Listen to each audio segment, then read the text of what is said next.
You're listening to the Question and Answer program with our Bible teacher, Dr. J. Vernon McGee. This is a ministry of the Through the Bible Radio Network, and we begin today's broadcast with this question from a listener in Oregon. He writes, "Could you please explain how many resurrections there are going to be?"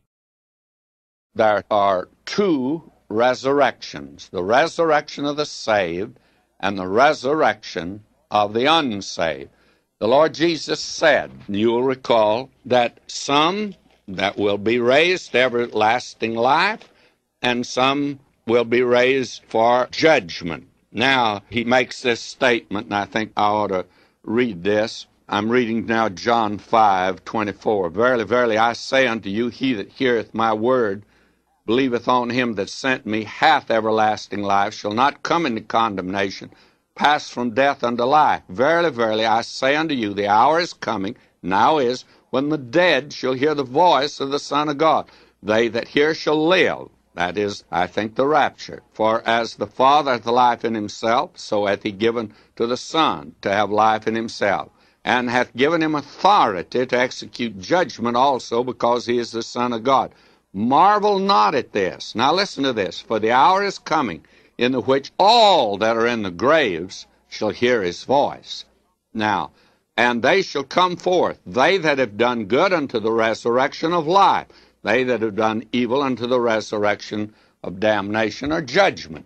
Do you see, you have actually two resurrections.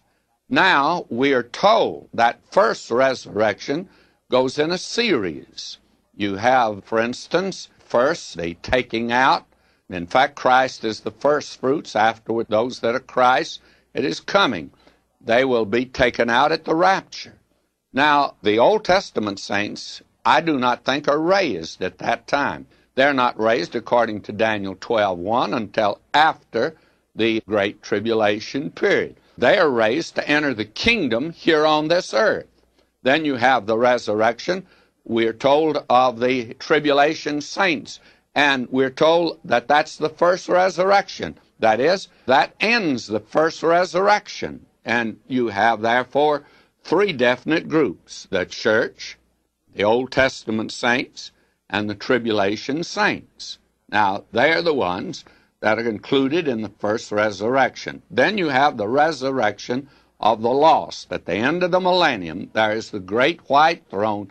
Then you have the resurrection there. You see, God does things apparently very orderly, and this is just part in which he's very orderly.